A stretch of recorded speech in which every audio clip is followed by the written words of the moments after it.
21 मई 2024 को है बड़ा मंगलवार। और दोस्तों, इसी दिन किया जाने वाला पंडित जी द्वारा बताया गया 2 दीपक बाला वाले उपाय आप लोगों को जरूर करना चाहिए, क्योंकि दोस्तों ये एक ऐसा उपाय है जो कि हर कभी नहीं किया जाता है। देखिए, यह दिन इतना खास होता है, इतना महत्वपूर्ण होता है। देखा गया है कभी कभी बड़े बड़े पूजा पाठ अनुष्ठान से जो मनोकामना पूर्ण नहीं होती है, वह मंगलवार के दिन एक छोटे से उपाय करने से ही आपकी मनोकामना पूर्ण हो जाती है। और बहुत सारे लोगों ने इस उपाय को किया भी है और उनको इस उपाय को करने का फल भी जरूर मिला है।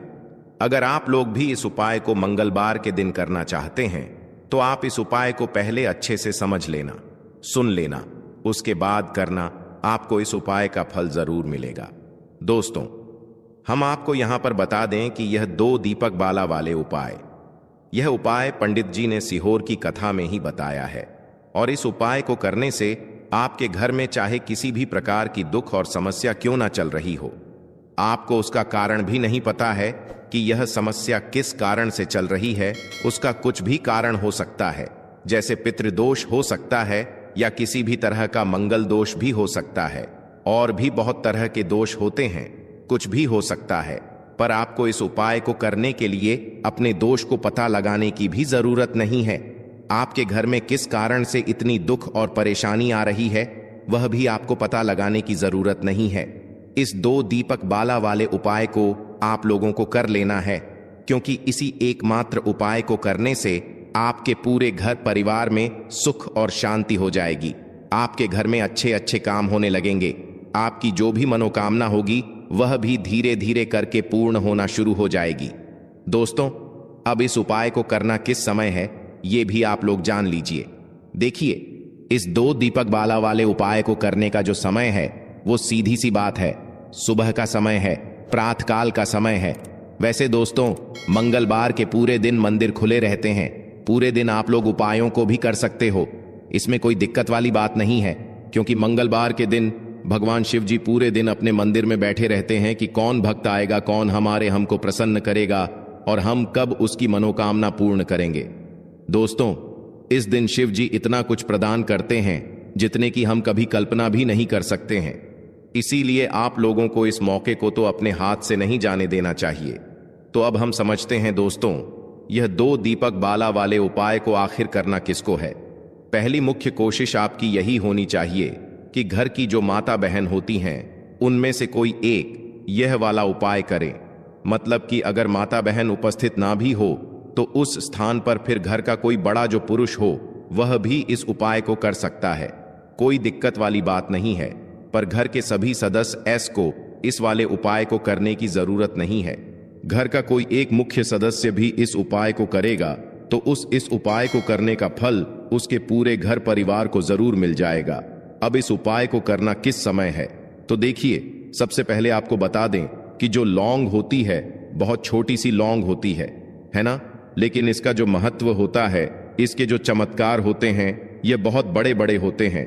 हालांकि लौंग जो होती है ये हमारे खाने के स्वाद को बढ़ाती है, हमारी सेहत को उत्तम करती है, लेकिन आपको बता दें, लौंग आपके जीवन को भी उत्तम कर सकती है, आपके जीवन को बदल सकती है, आपके भाग्य को चमका सकती है।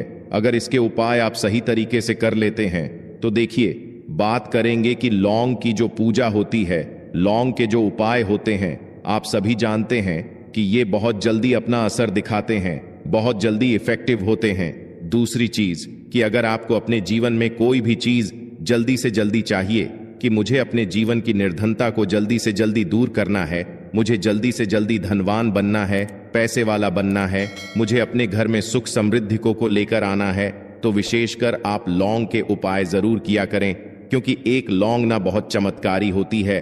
तो बात करेंगे उपाय को करने के लिए आपको क्या क्या करना है। कुछ आपको विशेष नहीं करना है। आपको 2 फूल वाली लौंग लेनी है, जिसमें कि एक भी लौंग खंडित ना हो, टूटी हुई ना हो, ठीक है ना। एक आपको यहां पर देसी घी का दीपक तैयार करना है, गोल बाती का।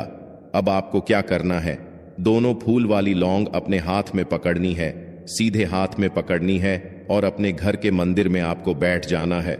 सबसे पहले दीपक जला लेंगे, लौंग अपने सीधे हाथ में रख लेंगे और अपनी मनोकामना बोलेंगे, महादेव का स्मरण करेंगे, मैया पार्वती का स्मरण करेंगे और भगवान गणेश का ध्यान आपको सबसे पहले करना है। यह चीज आप ध्यान रखें। उसके बाद आपको दोनों लौंग अपने हाथ में रखनी है, अपनी मनोकामना बोलनी है, भगवान गणेश से कहना है, फिर आपको शिव जी से कहना है, फिर माता पार्वती से कहना है, तीनों से अपनी मनोकामना कहनी है और उसके बाद दोनों फूल वाली लौंग को जलते हुए दीपक में हल्के से आपको डाल देना है और हल्के से उस लौंग को जिसे आपने दीपक में डाला है, दोनों लौंग को हल्के से आपको फिंगर से अपनी उंगली से टच करना है और बस मनोकामना बोल देनी है। फिर से आपको इतना उपाय अगर आप मंगलवार के दिन करते हैं, चाहे सुबह को कर लें चाहे शाम को कर लें, आपकी जो भी विश होती है, जो भी मनोकामना होती है, उसे देवों के देव महादेव पूरा कर देते हैं और आपकी मनोकामना में कोई भी अड़चन, कोई भी विघ्न भगवान गणेश नहीं आने देते हैं। इसलिए कहते हैं कि जब भी आप पूजा करो, कोई भी उपाय करो, सबसे पहले आपको ध्यान किसका करना है? भगवान गणेश का। ऐसा कोई भी उपाय आपका नहीं है जो सफल ना हो, ऐसी कोई भी मनोकामना आपकी नहीं है जिसे भगवान गणेश पूरा ना होने दें। तो उनका एक नाम आपने सुना भी होगा, विघ्नहर्ता गणेश है, क्योंकि वह आपके कार्य में आपकी जितनी भी उपाय हैं, पूजा पाठ है, उसमें किसी विघ्न को नहीं आने देते हैं। तो यह उपाय अगर इस तरह से आपने करा तो इसका रिजल्ट आपको इतना अच्छा मिलेगा कि जीवन के जितने भी दुख हैं ना वो दूर हो जाए और घर में आपके मां लक्ष्मी का वास होगा, धन की वृद्धि आपके घर में बढ़ती चली जाएगी। तो बहुत ही विशेष और बहुत ही उत्तम उपाय है। अब बात कर लेंगे जल्दी से दूसरे उपाय की, जो कि आपको विशेषकर मंगलवार के दिन करना है। अब देखिए, बहुत बार क्या होता है कि हमारे घर के दुख बहुत बढ़ जाते हैं। एक तो हमारे घर में पैसा नहीं आता है, दूसरी चीज पैसा आता है तो वो दवाइयों में खर्च हो जाता है। हम नहीं समझ पाते कि ऐसा क्यों रहा है। तो देखिए, अगर आपके घर में कोई भी ऐसा व्यक्ति है, या कोई स्त्री है, कोई पुरुष है, कोई भी ऐसा व्यक्ति है, अगर आपके घर में जो बचे हुए आटे को, जो आटा हम रोटियां बनाते हैं ना, गेहूं के आटे की या कोई भी आटे की रोटियां बनाते हैं, मल्टीग्रेन आटा भी बहुत सारे लोग ले लेते हैं, है ना। और बचा हुआ आटा अगर आप गोल गोल करके, जैसे लोही होती है, गोल गोल करके अगर आप उसे अपने फ्रिज में रख रहे हैं, कोई आपके घर में उसे फ्रिज में रख रहा है, तो कहीं ना कहीं पितृदोष वहां पर एक्टिव हो जाता है। मतलब वहां पर पितृदोष कहीं ना कहीं उस घर में लग जाता है। अब देखिए, पितृदोष अगर लगा है, थोड़ा सा भी पितृदोष घर में आ जाए, तो ऐसा मान के चलिए कि उस घर के जो लोग हैं वह कर्जे में फंसते हैं, उस घर में धन हानि होने लगती है। वहां पर आपको हमेशा उस घर में क्लेश देखने को मिलेगा, है ना। तो आपको क्या करना है? अपने अपने पितरों को आपको प्रसन्न करना है और पितृदोष अपने घर से दूर करना है। अगर पितृदोष नहीं भी है और आप उपाय करते हैं तो इसका अच्छा ही फल आपको मिलेगा। इसका रिजल्ट हमेशा सकारात्मक मिलता है। यहां पर आपको आशीर्वाद ही मिलेगा। अपने पितरों का अगर पितृदोष नहीं भी है तो और है तो दूर हो जाएगा। तो इसका लाभ ही लाभ मिलेगा इस उपाय का। अगर आप करते हैं, मंगलवार के दिन करना क्या है? अपने घर का एक लोटा जल लेना है आपको। जहां भी आप अपने घर में पीने का पानी रखते हैं, मटके में रखते हैं, किसी आरओ में रखते हैं, बाल्टी में रखते हैं, किसी भी चीज में आप रखते हैं, है ना, किचन में रखते हैं, किचन से बाहर रखते हैं, इस चीज से कोई मतलब नहीं है। एक लोटा जल अपने घर का लेना है और आपको पहुंच जाना है देवा आदिदेव महादेव के मंदिर में। अपने घर का एक लोटा जल आपको महादेव की शिवलिंग पर चढ़ाना है और यहां पर आपको महादेव से प्रार्थना करनी है, माता पार्वती का ध्यान करना है और उनसे कहना है कि हमसे जो भी भूल चूक हो गई हो उसके लिए हमें क्षमा करें और हमारे पितृ जो हैं वह हमेशा हमसे प्रसन्न रहे। तो देखिए, जब भी आप अपने घर का जल महादेव की शिवलिंग पर चढ़ाते हैं तो इससे आपके जो पितृ हैं वह हमेशा प्रसन्न रहते हैं और पितृदोष आपके घर से दूर हो जाता है। तो मंगलवार के दिन यह उपाय करें, आपको खुद देखने को मिलेगा कि आपके घर के जो दुख थे, जो कष्ट थे, जो बहुत ज्यादा बढ़ रहे थे, वह बहुत जल्दी दूर होने लगेंगे। विशेषकर अगर आपके कार्य में अड़चन आ रही थी, आपका कोई काम बन नहीं रहा था, तो इस उपाय को आप करें। इसके बाद जो आप काम करेंगे उसमें कोई अड़चन नहीं आएगी, कोई रुकावट नहीं आएगी, क्योंकि बहुत बार पितृदोष के कारण भी हमारे काम नहीं बन पाते हैं। घर में कर्जा बढ़ता चला जाता है, घर में क्लेश बढ़ता चला जाता है। यह बहुत बड़ी पहचान होती है घर में पितृदोष की, है ना। और संतान से रिलेटिव यानी संतान से संबंधित भी बहुत सारे दुख उस घर में होते हैं जहां पर पितृदोष होता है ना, वहां के घर के बच्चे भी परेशान रहते हैं ज्यादातर, और संतान सुख वहां पर लोगों को आसानी से मिल नहीं पाता है। अब जल्दी से बात कर लेते हैं अपने लास्ट और तीसरे उपाय की।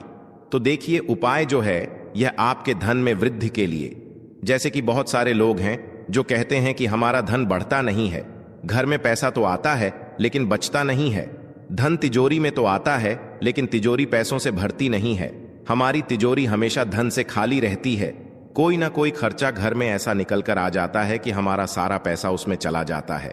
कभी हमारा पैसा बर्बाद हो जाता है दवाइयों में, कभी किसी चीज में, कभी किसी चीज में पैसा इकट्ठा हम नहीं कर पाते हैं, है ना, हमारा पैसा बढ़ता नहीं है। तो जो लोग चाहते हैं कि उनका धन निरंतर बढ़े, उसमें वृद्धि हो, हमेशा पैसे पर पैसा उनको मिलता रहे, कभी भी पैसे की कमी उनके जीवन में ना आए, तो उन्हें क्या करना है? उन्हें कच्चा दूध लेना है। कच्चे दूध में थोड़ी सी चीनी डालनी है, थोड़ा सा चावल डालना है और रात के समय में चंद्रदेव को अर्घ देना है। जब चंद्रमा निकल जाते हैं उसके बाद आप एक लोटे के अंदर कच्चा दूध डाल लें, चीनी डाल लें, थोड़ा सा चावल डाल लें और चंद्रमा को अर्घ दें। उनसे प्रार्थना करें कि मेरे जीवन में धन की वृद्धि हो और मैं अपने जीवन में हमेशा सही निर्णय लूं। तो जो व्यक्ति अपने घर में हमेशा चंद्रदेव को अर्घ देता है कच्चे दूध से, देखिए, अगर पूरे सप्ताह ना कर पाए तो मंगलवार के दिन कर लें। इससे क्या होगा, आपकी कुंडली में चंद्रमा मजबूत हो जाएगा और आप अपने जीवन में हमेशा सही फैसले लेंगे। कभी भी आप कोई गलत फैसला नहीं लेते हैं, और जब व्यक्ति सही फैसला लेता है तो वह व्यक्ति अपने जीवन में धन को भी प्राप्त करता है, सुख को प्राप्त करता है और हमेशा अपने जीवन में आगे बढ़ता है। उसकी जो घर की स्थिति होती है, पैसों की आर्थिक पक्ष उसका बहुत मजबूत हो जाता है और निरंतर उसके धन में वृद्धि होती चली जाती है, हमेशा उसका पैसा बढ़ता है। अब देखिए, जो चौथा उपाय आपको बता रहे हैं, यह उपाय करने के बाद आप कोई भी उपाय करेंगे ना, आपका वो उपाय पूरी तरह से सफल होगा। देखिए, बहुत बार होता है क्या है कि हम बहुत सी पूजा पाठ करते हैं, बहुत से उपाय करते हैं, सब कुछ करके देख लेते हैं, लेकिन हमारे जीवन के दुख और कष्ट कम नहीं होते हैं और हम समझ ही नहीं पाते हैं, हमें नहीं पता है ना। मान लीजिए आपको एक पर भी नहीं पता कि आपकी कुंडली में शनि की कोई पीड़ा है, शनि की महादशा है, शनि की 7.5 है, शनि ढैया है, आपके घर में कोई वास्तु दोष है, नजर दोष है, कुछ भी आपको नहीं पता है, तो आपको यह उपाय करना है जो हम आपको बताने वाले हैं। क्योंकि हर प्रकार के जो आपके जीवन में दुख हैं, कष्ट हैं, वो तो दूर होंगे ही। जो भी पीड़ाएं आपको परेशान कर रही हैं, उनसे भी आपको छुटकारा मिल जाएगा। आपको लेना है गंगा जल। देखिए, आप सभी जानते हैं गंगा जल जो होता है ये बहुत ही पावरफुल होता है और इसके बहुत चमत्कार भी होते हैं, है ना। तो गंगा जल आपको लेना है। मंगलवार के दिन आपको गंगा जल का छिड़काव अपने पूरे घर में करना है। घर के मंदिर से शुरुआत करेंगे, घर के सारे कमरों में गंगा जल का छिड़काव और मुख्य द्वार पर